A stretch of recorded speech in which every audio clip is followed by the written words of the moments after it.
Կհիշեք, որ Սերժ Սարգսյանի նախկին հանրապետական մարզպետը հայ զինվորին, ծագրավորին ցանկացել էր մահանալ։ Կատակ չեմ անում, չեմ չափազանցնում, նայենք։ Սա երկրորդ դեպքն է արդեն, որ հայ ծագրավորը պայթում է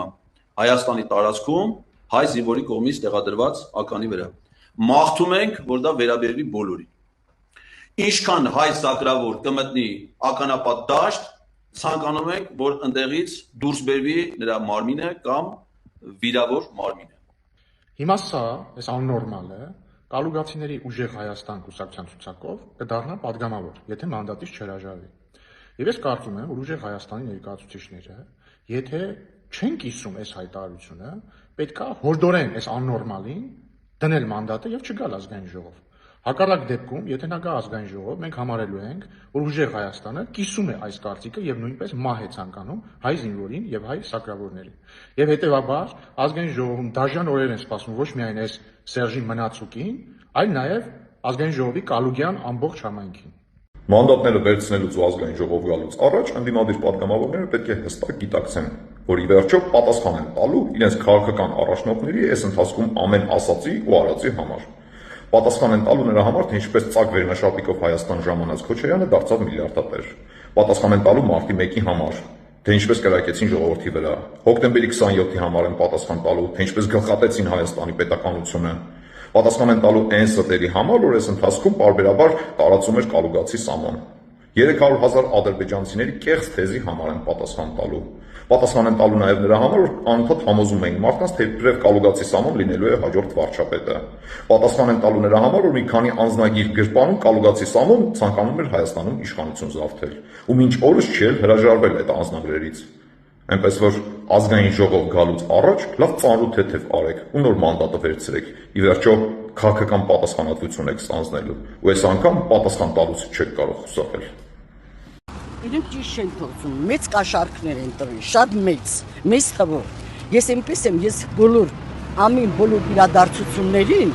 ես խորապես լավ հետևում եմ, եւ հատկապես ես այս տարիքին եմ 80 անց, եւ ես նույնիսկ մասնակցել եմ բոլոր ընտրություններին։ Այսպիսի ընտրությունները ազնիվ, երբ որ ես գնացի մեր տեղամասը, ես տեսա եւ ոստիկանությունը եւ ժողովուրդը հանգիստ ձևով բոլորը ընտրությունը ճիշտ են կատարում։ Եթե ուզում եք այս Հայաստանը մաքրվի, այս իմ խոսքերը անպայման տեղ հասցրեք։ Քանի Ռոբերտ Քոչարյանը կա, այս Հայաստանը ազգը հանգիստ չի ապրելու։ Հանգիստ չի ապրելու, որովհետեւ ամենամեծ հրեշը վերևում է կանգնած է, որ նա համագործակցում է միլիարդների տեր է դարձել եւ իր զավակներին է միլիոնների, հատկապես այդ Լևոն, որ այդպես խոսում է աշակերտ, ինչա, նույնիսկ չեն էլ ծառայել։ Մեր բոլոր այդ ընդդիմադիրների բոլոր որդիները ոչ մեկը բանակում չեն ծառայել։ Իմ եղբայրս արդեն 72 տարեկան է, 4 պատերազմա մասնակցել եւ բոլորը ամեն ինչը տեղյակ է գիտի։ Միայն այս երկու իմ խոսքը անպայման Ռոբերտին վտարեք ընտանիքով, միլիարդները տվեք ու վտարեք։ Նոր էս Հայաստանը կդառնա հզոր ուժեղ խաղաղ պետություն։ Իսկ ընտրակաշառքների մասին ինչ կասեք։ Ընտրակաշառքներ չի եղել, չէ, ընտրակաշառքները ում մասին, անդիմադին։ Անդիմադիները, այո, ասում են, որ ընտրակաշառքները չեն ասում, տվել են, մեծ թվով կաշառքներ են տվել, հատկապես Կալուգացին, երբ որ եկել է Ռուսաստանի Դաշնությունից, նա երկու բառ անգամ չի կարողանում կապել, խոսի, երեգեք քմիծածաղ է տալիս սահմանադրության դատարանի չես տվել։ Դու ինքդ շատ լավ գիտես, որ ճապրուկներով մեծ գումարներ ա եկել ստեղծ։ Ես այդքան բան կասեմ։ Ես խնդրում եմ էլի մենակ այդ Ռոբերտ Քոչարյանի, էլի Սերժին էլ կտանեն, նրան կտանեն, բոլորին կտանեն, մենակ դրան ու իր ընտանիքին։ Նորից Հայաստանը կուժեղանա, կհոզանանա, կբարգավաճի եւ կդառնա իսկական մեր ազգը բոլորը սիրում է Փաշինյանին։ Անհատական ջանքի կոնցեպտը անփոխարինելի է, կարծում եմ, որ մենք յուրաքանչյուրս մեր բարեկեցությունը պետք է ստեղծենք կրթվելով, աշխատելով, նորից կրթվելով, նորից աշխատելով, վերակրթվելով եւ նորից աշխատելով, այո, որտեղ էս փոփոխվող աշխարհում, տեխնոլոգիապես փոփոխվող աշխարհում հաճախ են մասնագիտությունները, որոնք մենք ստացել ենք, կարող են ժամանակավրեպ դառնալ, որովհետեւ տեխնոլոգիաները փոխարինելու են այդ մասնագիտություններին, կամ մասնագիտությունը ինքն է ինչ որ ձևով հետ ընթաց ապրելու, որովհետեւ այլևս դրա կարիք չկա, ոչ թե պարզապես քո գործը ուրիշը կանի, այլ դրա կարիք չկա, այսինքն դա մշտական դինամիկ process է, որին պետք է հետևենք եւ միջոցներ ձեռնարկենք, որպեսզի մնանք տենց, այսպես ասած, մարզավիճակում լավ, հա, որպես անհատներ եւ նաեւ որպես պետություն։ Մեր քաղաքականությունը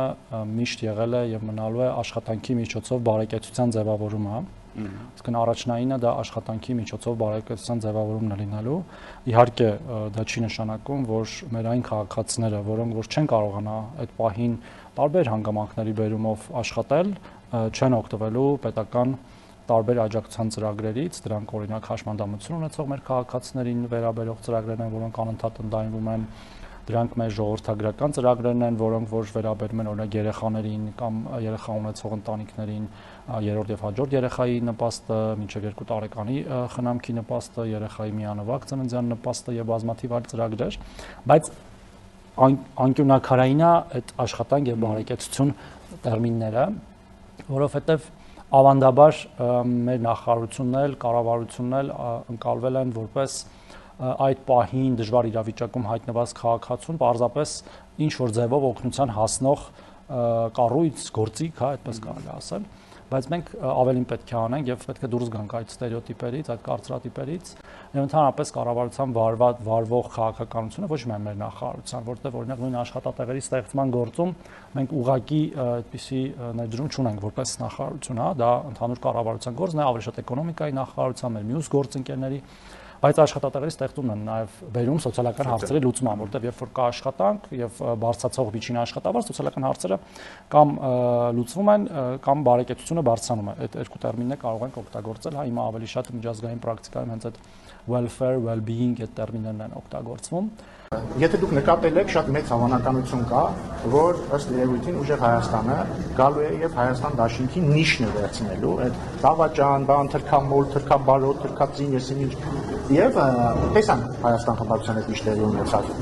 կրճատվեց առավել քան կրկնակի կրճատվեց նրանց ստացած քայլերի թիվը։ Նրանք ես միանշանակ ես հիշում եմ 2021 թվականին, երբ որ ես ազգային ժողովի նախագահի ընտրվում Սերժ Սարգսյանի խմբակցության ներկայացուցիչներից մեկը ինձ էլի այդպես այդ ոճի մեջ հարցրեց, ես ասացի, տեսեք, ամբողջ քարոզանշով դուք անցկացրել եք այս դավաճան բամբուկայով, տեսեք, եկեք հաղթեցին, չհազդեց դա հասկանում, լավ չի ազդել դες։ Ես ես խորհուրդ եմ տալիս, շարունակել այդ խոսույթը, որովհետեւ մարդիկ պատասխանը տվել են արդեն ով է դավաճանը, ով է օտարամոլը եւ այսպես շարունակել դա։ Չլսեցին, տեսակ գնացել ինչ։ Հիմա անդրությունը կալուկացի օլիգարխի տիպինն է, եթե իրանք ուզում են շարունակել, շատ լավ, իրանք կտրակեն։ Էլի լսել եմ բազմաթիվ տխմարություններ, որոնք խոսում են հիմնականում այս վերջերս կալուգացի օլիգարխի թիմակիցները։ Ես սրան իրականում անդրադարձել եմ դեռ 8 տարի առաջ, հետո էլ 5 տարի առաջ, բայց խնդիր չունեմ, նորից կարող եմ կրկնել։ Սուտ համար 1 ասում եմ, որ ես սովորել եմ Թուրքիայում եւ իմ ուսանողական տարիները անցկացրել եմ Թուրքիայում։ Ստում են, ես իմ ուսանողական տարիները անցկացրել եմ սկզբից Հայաստանում, ԵՊՀ-ում սովորելու տարիներին 2006-ից 2010 թվականներին, հետո Լոնդոնում, երբ որ մագիստրատուրա եմ ավարտել 2010-ից 11 թվականներին, հետո Լեհաստանում, որտեղ կրկին մագիստրատուրա եմ ավարտել 2011-ից 12 թվականներին։ Ես Թուրքիայում համալսարան չեմ գնացել, ես Թուրքիայում ոչինչ չեմ սովորել, ես թուրքական դիպլոմ չունեմ, ես ոչ մի չկա ինչ որ մի մարդ, որ ինձ դաս է տվել Թուրքիայում։ Ինչի մասին է խոսքը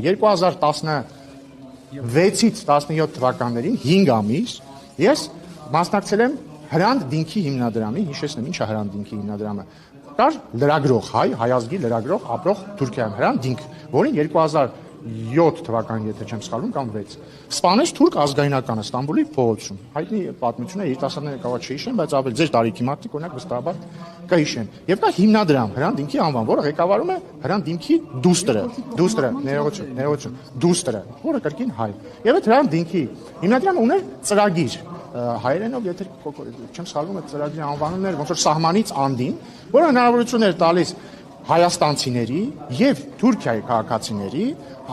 համապատասխանաբար Թուրքիայում եւ Հայաստանում ինչ որ fellowship անել, տենց էր անունը, հայերենով fellowship չգիտեմ ոնց կլինի։ Այսինքն, այնտեղ կային օրինակ լրագրողներ, կային հայաստանցի լրագրողներ, որոնք թուրքական լրատվամիջոցում CNN-ում օրինակ, գիտեք, թուրքական, հա, ինչ որ մի քանի ամիս այնտեղ աշխատում էին։ Կային օրինակ Թուրքիայի ներկայացուցիչներ, որոնք Հայաստանում, օրինակ Սլավոնական համալսարանում, կամ Սերժ Սարգսյանը այն ժամանակ հոգաբարձների խորհրդի նախագահն էր ԵՊՀ-ում։ Մի քանի ամիս էլի ինչ որ հետազոտություն էին անցկացնում։ Հիմա ես, քանի որ լրագրող չէի եւ հետաքրքրված էի գիտական գործունեությամբ։ 5 ամիս այնտեղ հետազոտություն եմ իրականացնել, որը իդեպ չեմ էլ ավարտել, որովհետև դեսից եկել եմ Հայաստան։ Հիմա եթե դա համարվում է վերապատրաստում բառի վատ իմաստով, ուրեմն չգիտեմ, դա մեղադրանք է։ Հա, վերբովկա։ Ուրեմն այդ տրամաբանությամբ նախ այդ ծրագիրը երկկողմանի վերբովկայի մասին էր, որովհետև Հայաստանի ներկայացուցիչները Թուրքիայում են մի քանի ամիս անցկացնում, թուրքերը, հա, Թուրքիայի քաղաքացիները Հայաստանում։ Պետք է ասեմ, որ պետական ինստիտուտները ոչ մեկտեղ ներգրավված չէին, ոչ Հայաստանի կողմից, ոչ Թուրքիայի կողմից։ Բայց եթե ինքնին ինչ որ մեկի Թուրքիայում եղած լինելը համարվում է խնդրահարույց, դե կներեք, ուրեմն Հայաստանի բնակչության մի սպառ զանգվածի ինտեղ լինելն է համարվում խնդրահարույց։ Իսկ եթե Թուրքիան ուսումնասիրելն է համարվում խնդրահարույց, ուրեմն մեր արևելագիտական ֆակուլտետը պետք է փակել այդ տրամաբանությունը։ Ես դες ասեմ ավելին, օրինակ 2021 թվականին, երբ որ Հայաստան դաշինքի ներկայացուցիչները ինձ հարցնում էին, ասենք, այդ ինչ է կարել Թուրքիան, բացատրում էին, բայց հետո ուսումնասիրում էին, ասենք, բարձում էր այդ մարդկանց բարեկամները Թուրքիայում են ապրում։ Բարձում էր, ասենք, այդ մարդիկ գնացել Թուրքիայում հանգստացել են։ Նկատում սա абսուրդ է, ես վստահ եմ, որ երբ որ կալուգացի օլիգարխի թիմակիցները կան ազգային ժողովելի այդ տխմար հարցերը տալու են, ես էլ համբերատար պատասխանելու եմ։ Բայց էլի իմի բերելով այդ ամեն ինչը, ես Թուրքիայում չեմ սովորել, ես ուսանողական տարիներին Թուրքիայում չեմ անցկացրել, երբեք չեմ թաքցրել, որ մի քանի ամիս, 5 ամիս 2016-ից 17 թվականներին գիտական հետազոտություն եմ արել ծրագրով, կոչվում է Istanbul Policy Center, Իստանբուլի քաղաքագիտության կենտրոն։ Ոչ մեկ ինձ դաշ չի տվել, ես ոչ մի դիպլոմ չունեմ եւ այսպես շարունակ։ Նաեւ ենթադրում եմ կամ չեմ ենթադրում, ուղիղ այդպես ակնարկվում, որ ինձ մեղադրում են Թուրքիայի հետ կապերի մեջ, որովհետեւ ես Թուրքիայի հետ բանակցողն եմ։ Դե կներեք, այդ տրամաբանությամբ ուրեմն ես էլ մեղադրում եմ կալուգացի օլիգարխի եղբորը Թուրքիայի հետ կապերի մեջ, որովհետեւ երբ որ հայ-թուրքական ֆուտբոլային դիվանագիտությունը ընթացքի մեջ էր, նա Սերժ Սարգսյանի աշխատակազմի ղեկավարն էր։ Այդ տրամաբանությամբ ես իրանց եմ մեղադրում եմ Սերժ Սարգսյանին, որովհետև նա բանակցել է Թուրքիայի եւ Ադրբեջանի հետ։ Մեղադրում եմ Ռոբերտ Քոչարյանին, որովհետև նա բանակցել է Թուրքիայի եւ Ադրբեջանի հետ։ Ինչպես կարող է տեխնացու դինելով հանդերձ, դեռ պաշտոնական որևէ բան չկա, դուք ստանաք։ Տենց, նույն ձև ես ստացել եմ շնորհավորանքներ օրինակ Ռուսաստանից եւ այլ տեղերից։ Ռուսաստանից Իմ գործընկեր ինձ գրել շնորհավորել է եւ կամ ասենք չէ, գրել է ինձ, կամ ասենք ընտրությունների գիշերը Վրաստանի վարչապետը շնորհավորեց վարչապետ Փաշինյանին։ Ինչ։ Բան Վրաստանի վարչապետի հրահանգով է վարչապետ Փաշինյանը հաղթել ընտրությունները։ Նկատի ունեմ այդ ապուշությունները իհարկե կարելի է ասել, բայց դրանք պիտի հիմք ունենան, հասկանում եք։ Ես այս նույն խոսակցությունները ուղիղ 5 տարի առաջ են եղել, երբ որ Սերժ Սարգսյանի խմբակցությունը եկավ, երբ որ ես ազգային ժողովի փոխնախագահի տեխնացու էի, ելի եկան այդ տխմար հարցերը սկսեցին տալ։ Հիմա որտեղ է Սերժ Սարգսյանի խմբակցությունը։ Ոչ միտեղ քաղաքականապես։ Նույնն էլ սպասվում է ուժեղ Հայաստանի, եթե իրենք որոշեն գնալ այդ նույն ճանապարհով։ Իսկ ընդհանրապես ես կարծում եմ այդ խոսակցությունները, իդեպ տեսել եմ տարբեր ինչ-որ լրագրողներ, տեսել եմ ինչ-որ տարբեր լրագրողներ, գլխավոր խմբագիրներ այդ հիմարությունները խոսում են, ահա, քանի որ Ռուբեն Ռուբինյանը բանակցողն է Թուրքիայի հետ, ուրեմն իրեն ընտրել են ազգային ժողովի նախագահի տեխնացու որպես ժեստ Թուրքիային։ Ես ուզում եմ ձեզ նախ տեղեկացնել, որ քանի որ ես ազգային ժողովի նախագահի տեխնացու եմ ընտրվել եւ ընտրվելու դեպքում ակնհայտորեն ես չեմ շարունակելու Թուրքիայի հետ բանակցություններում Հայաստանի հատուկ ներկայացուցիչ լինելու։ Հետևաբար իրենց կոնսպիրոլոգիայի մի 90%-ը միանգամից փլվում է, որ ինձ ընտրելու են ազգային ժողովի նախագահ, որպեսզի ազգային ժողովի նախագահը բանակցի Թուրքիայի հետ։ Փլվեց այդ արդեն։ Հաջորդը դա անհարգալից վերաբերմունք է Հայաստանի ժողովրդի նկատմամբ, որովհետեւ Հայաստանում բոլոր պաշտոնները միջնորդավորված, բայց ընտրվում են Հայաստանի ժողովրդի կողմից։ Հայաստանի ժողովուրդն է, որ օրինակ վարչապետ Փաշինյանին ընտրել են վարչապետ, ընտրելով քաղաքացիական պայմանագրին։ Հայաստանի ժողովուրդն էր, որ պարոն Սիմոնյանին, Ալեն Սիմոնյանին 2021 թվականին ընտրել է ազգային ժողովի նախագահ, միջնորդավորված, որտեղ ընտրել է քաղաքացիական պայմանագրին, քաղաքացիական պայմանագրին էլ պարոն Սիմոնյանին ընտրել է այժմ նախագահ։ Հիմա Հայաստանի ժողովուրդն է, որ լիազորել է քաղաքացիական պայմանագրին, ինձ ընտրել որպես տեխնացու, եթե բնականաբար ազգային ժողովն է։ Ընտրի կդառնամ ազգային ժողովի նախագահ։ Նկատի ունեմ դա անհարգալից վերաբերմունք է Հայաստանի ժողովրդի նկատմամբ։ Իսկ բայց ես չեմ բացառում, որ օրինակ տվյալ քաղաքական գործիչները, խմբագիրները եւ այլ տարբեր օլիգարխների ձեռքից ծնվող անձինք ուղղակի չեն պատկերացնում, որ հնարավոր է առանց օտարերկրյա հրահանգի ինչ-որ բան անել։ Ես ենթադրում եմ, որ իրանց հրահանգում են ինչ-որ տեղից կամ հրահանգողներն են իրանց հրահանգում։ Այսքանը դրա